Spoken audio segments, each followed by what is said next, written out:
Depuis une couple de matchs, ça change de trio comme ça change de bobette chez les Canadiens.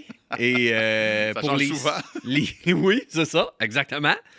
Pour les séries, c'est quoi ta question aujourd'hui? C'est Ben, quoi les trios? Ouais, ben c'est ça ma question. C'est quoi vos trios? Puis c'est quoi nos trios? Quels trios seraient les meilleurs en vue des séries Ouais. pour les Canadiens? Parce que ça bouge pas mal, tu l'as dit depuis Ouais. quelque temps. Puis là, dites-nous vos trios dans les commentaires, first. Et secondo, on va y aller avec nos trios. Secondo. Ah, ben je parle en anglais puis en espagnol. Ah. On va y aller avec nos trios. Premier trio, j'imagine que tu as la même affaire que Ben moi là. puis que tout le monde dans les commentaires. C'est sûr que c'est le Ah premier trio est intouchable. Et Caulfield, Suzuki, Slavkovski. Tu touches pas à ça. Nope. Tu touches pas à ça. Tu as Exact. un marqueur de 50 quelques buts. 100 points. 100 quelques points. Parce que, tu sais, Ouais. avant, c'était Ouais, 50, puis ça, non, c'est 100 quelques, puis 50 Ouais. quelques. Puis, tu as un gars qui fait plus qu'un point par match depuis 45 games. Ouais. Fait que Slav. Touche pas à ça. Non, ça, on laisse ça comme ça. Puis, on l'a vu à quel point Slav peut être dominant dans ce trio-là. Puis, c'est le fun à voir. Tu sais. Si jamais ils ont bien de la misère, tu peux descendre Slav pour donner du spark à quelqu'un d'autre, mais Mhm. le but, Ouais. c'est pas ça. Deuxième trio, je vais avec ce qu'on a vu toute l'année. Avec Newhook, avec Kapanen, puis avec Demidov. Au début, j'avais ça, moi aussi. Ouais. Puis je me suis rendu compte en regardant les statistiques avancées, parce que j'aime ça regarder un petit peu Money Puck, là, Mhm. qu'il y a beaucoup plus de buts contre. Dans Que- ce trio-là? Ouais, ben Ok. les buts contre attendus. Donc, ce que ça veut dire, les buts contre attendus, c'est les chances de marquer à haut danger contre eux autres Ah. que eux qui en font. Bref, il backcheck pas. Ben, je sais pas si c'est des. C'est ça que ça veut dire. Je sais pas si c'est une histoire de backcheck ou une histoire de revirement ou une histoire de, tu sais, ils se font plus enfermer dans leur zone ou ils sont moins bons sur les transitions. Ouais. Moi, je remplace Newhook. Je garde Ok. les deux autres, je Ok. remplace Newhook par Texier. Oh! J'avoue que ça peut être une Tu sais, option c'est intéressante. pas, c'est pas un méchant gros changement. C'est sûr que Newhook apporte plus de vitesse. Mais Texier, au niveau des skills, au niveau du finish, pourrait peut-être être mieux là. Ben, c'est un shooter, Texier. Ouais, là. c'est ça. Avec les deux autres, je trouve que, tu sais, on sait que Kapanen, c'est déjà un peu un shooter aussi, lui, tu sais, meilleur recrue au niveau des buts. Tu sais, Demidov, c'est le gars Fait qui tout. est capable de trouver Ouais. tout le monde sur la glace. Fait que Texier, pour moi, pourrait être une bonne option. OK. Là. Fait que, Ouais. Moi, j'y vais avec Newhook quand Ouais. même. Je vais avec Newhook quand même parce que t'as voyons. Pardon. T'as le centre droitier en Kapanen. T'as le centre gaucher en Newhook qui joue à gauche. Fait que tu peux les switcher une fois de temps Ouais. en temps, tout dépendamment si la mise au jeu est à gauche ou à droite en zone adverse. Puis ça marche depuis le début de l'année, ça, cette façon de suis faire. d'accord. Je suis d'accord. Je l'avais au début, honnêtement. Ouais. Là, ça me titillait entre les deux, là, mais j'ai décidé de mettre Texier. Mais c'est pas un mauvais choix non, Non, plus. ben, tu sais. ben, je pense pas qu'il y ait de mauvaises combinaisons. Puis, tu sais, c'est pas. On n'est pas là à mettre des trios pour le reste des séries. Non, puis parce que- que ça va changer selon l'adversaire. Ouais, ben, c'est sûr. ça. Puis si ça fonctionne pas, ça fonctionne pas. Là. Exact. Troisième trio puis quatrième trio, là, je pense Là, ouais, que ça commence à switcher d'un bord puis de il y a l'autre. là. beaucoup de pièces au casse-tête qu'on peut placer n'importe Ouais. où. Tu sais. Fait que troisième trio, moi, j'ai Bolduc à gauche, OK. Dano au centre et Anderson à droite. OK. Ce que ça fait, c'est que tu as Bolduc et Anderson, les deux, c'est la même affaire. C'est le même joueur, mais un gaucher et un droitier. Ils avancent, font reculer la défense adverse, s'en vont plaquer un gars, ils peuvent faire un but une fois de temps en temps. Tu sais, on l'a vu Anderson en échappé, il lance à côté du net. Ça, c'est Josh Anderson. Ouais, c'est ouais. correct. Mais il va quand même en faire une fois de temps en Ah temps ouais. un but, puis tu vas être content quand il Surtout va en faire son série but. avec l'aspect robustesse aussi. Voilà. Puis, ouais. Tu sais, ça frappe, puis ils s'en laissent pas imposer. Puis souvent, c'est même eux qui attaquent. Tu sais, Bolduc, il va aller frapper. Il attendra Ouais. pas de se faire frapper. Là. Il va aller un peu gosser un peu pour que ça y ait une étincelle, quelque chose. Puis, ce qui est le fun, c'est que tu as Dano qui est là au centre, Ouais. qui est efficace. Tu sais, ça scorera pas beaucoup, ce ligne-là. Là. Mais s'ils font un but, t'es content. Ouais, puis Dano, ça, tu sais, on sait, bon, il a vieilli, mais de réputation à Montréal, Dano, c'est le gars qui est shutdown. Oui. Tu sais, tu le Ben mets oui, sur les ben oui. meilleurs éléments adverses. Si c'est Tempa, ça va être lui contre Kucherov, ça va être lui, tu sais, contre Point, Ouais. ça va être... Donc, c'est sûr que ce gars-là, il sera pas là pour marquer des buts. Non. Fait que tu t'attends pas à ce que le gars, il marque des buts, mais tu t'attends à ce que les autres, l'ombre de ces gars-là, des meilleurs joueurs de l'autre bord, ce soit Philippe Dano. Ouais. Puis c'est un trio qui va gosser, qui va Ouais. picosser, que dès qu'il y a un joueur qui est de l'autre équipe qui va avoir la rondelle, ils savent qu'ils vont avoir un Bolduc ou un Anderson qui vont le frapper, puis s'ils perdent la POC, il y a Dano qui est là, qui attend pour la reprendre. Fait que moi, ce trio-là, j'aime bien ça. Tu vois, encore une fois, moi, j'ai un petit changement. J'ai Dano, j'ai Anderson, mais là, vu que j'avais Newhook qui a été bumpé, Newhook arrive avec Dano et Anderson à l'aile gauche.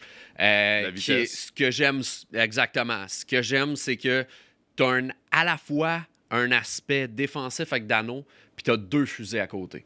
Ouais. Parce que Anderson, il patine vite. Oui, là. Il y a une raison pourquoi il a autant de chances de marquer, puis qu'il rate. Là. Mais il y a une raison. Il fly, ce gars-là. Puis Newhook, même chose. Le problème qui pourrait arriver avec ces gars-là, c'est que Newhook, c'est un peu le même principe qu'Anderson. Il est bien vite, mais une fois qu'il arrive là-bas, c'est pas lui le gars qui va driver un jeu.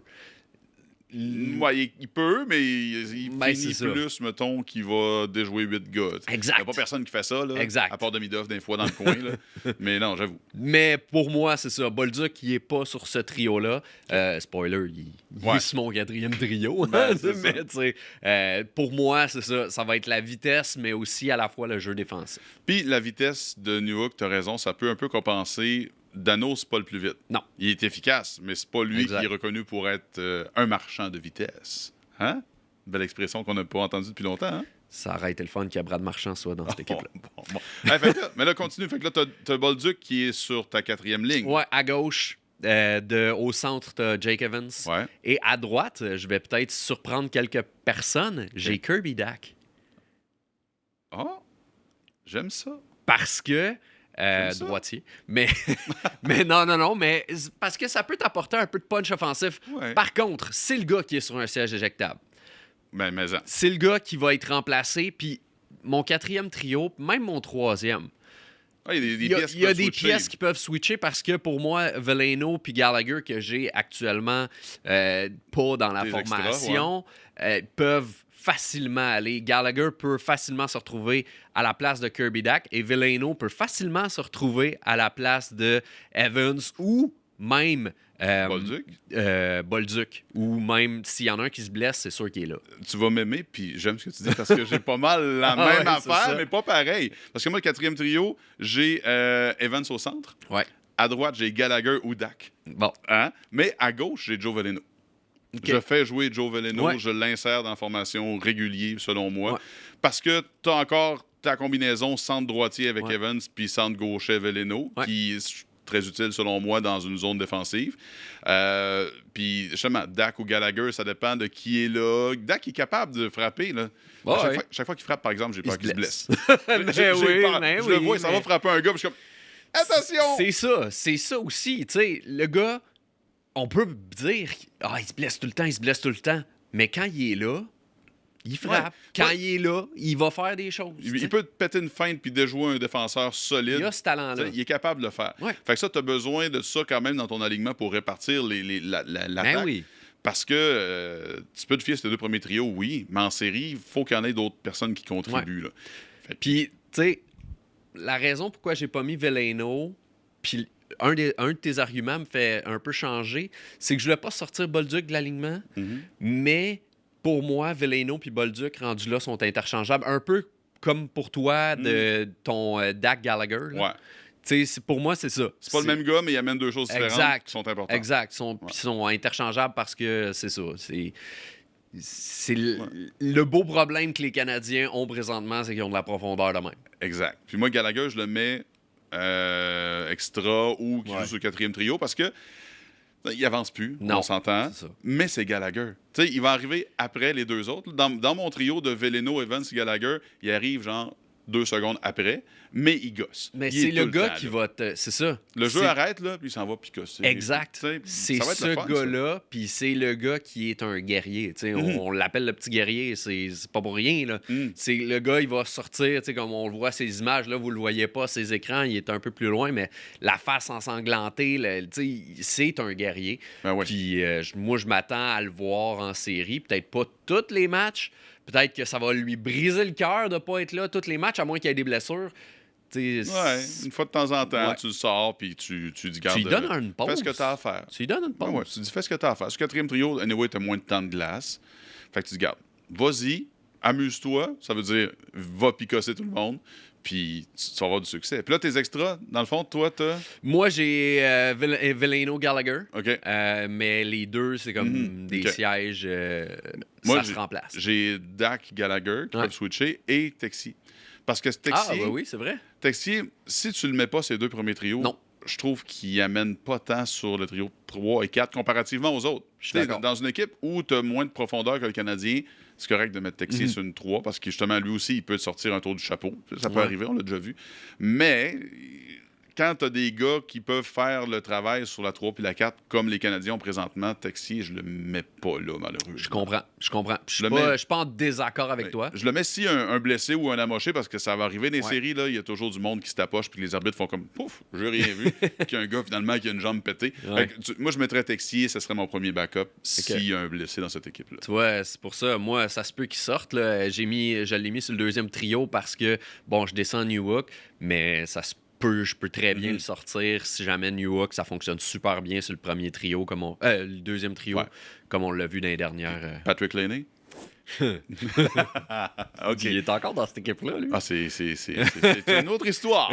Oui, c'est ça. Ben, à la prochaine, puis bonne chance dans la prochaine Oui. équipe. Oui, ça ressemble à ça, pas mal. Mais deux personnes, puis moi, c'est ça ma question. Deux personnes qui auraient pu s'ajouter, peut-être plus une que deux, dans cette rotation-là, c'est Michael Age et Ah ouais, Alexander ils viendront pas. Zarovski. Ils viendront Ils pas. viendront pas. Pas là, pas là. Ma question, c'est qu'est-ce qu'on fait avec eux dans la prochaine année?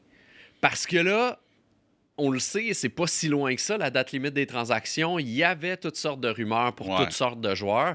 Puis ces rumeurs-là, il faut que tu donnes du monde. Ben oui. Tu sais, Tu peux pas aller chercher un Matthew Nice avec exact. Plekanec, Salak puis un 2. Ça marche Mais plus, là, là, c'est fini. Là. Sachant très bien qu'ils ne seront pas dans la rotation en série, mais ils seront pas plus dans la rotation l'année prochaine, à moins qu'ils arrivent en fin d'année. Là, tu parles de Age et Zarovski? Les deux. Ouais, non, ils seront pas là Les deux. d'ici mars. D'ici avril, l'année ouais, prochaine. c'est ça, d'ici avril 2027. 2027. Est-ce que ça devient plus facilement des monnaies d'échange pour attirer un joueur l'été prochain? Parce que là, on l'a dit, les dates limites des transactions, c'est pas là que tu fais tant que ça des transactions de hockey, des gros moves de hockey. Fait que tu sais, des Nico Hischier, comme il y avait dans les rumeurs, il y avait Matthew Nice. Ouais. Est-ce que tu vas donner un Nico Hischier aux Devils, un Matthew...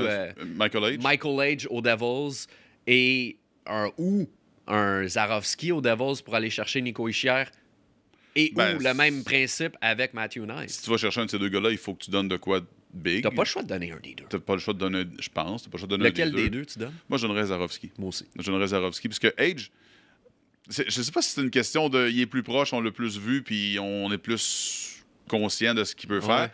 Mais j'ai l'impression que Zarovski, il est super bon, là. Ouais.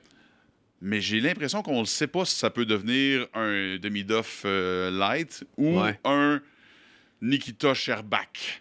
Genre.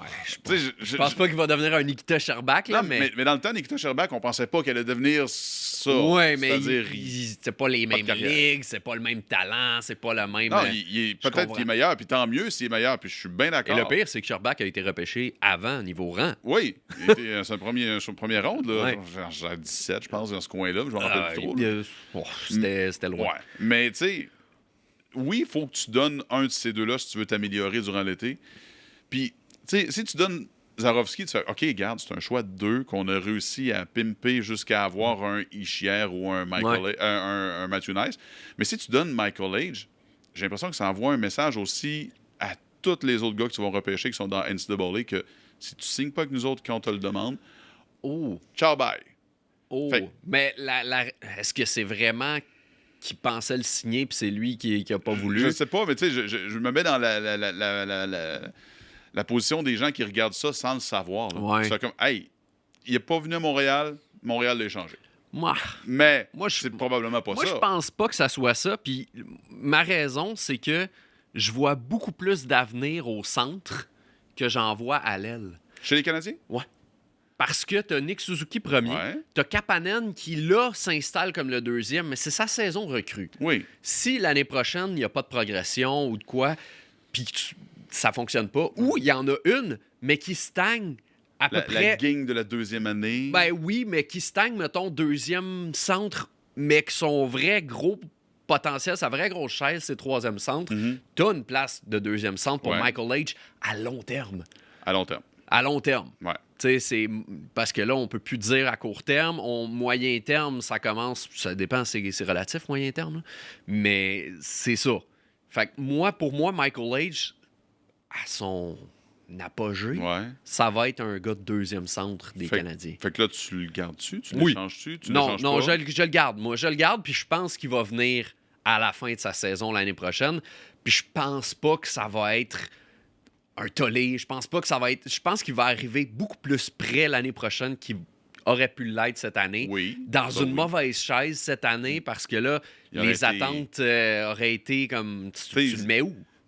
Tu l'essayes, mais en même temps, si, mettons, il était venu cette année, là, tu dis, regarde, t'as déjà Gallagher qui est backup, t'as Dak qui est backup, t'as Texier, c'était pas une place en ce moment pour Michael H d'apprendre t'as raison. Qu'est-ce que c'est que la Ligue nationale en série. Puis faire 80 000 avec les Rockets ou faire, mettons, je sais pas combien il fait avec Michigan. Avec le NIL, c'est sûr qu'il va faire bien plus d'argent. Ben oui. Ben c'est ça. Oui. Ça a sûrement joué. Il va rester sur les bancs d'école. Il va devenir plus fort physiquement.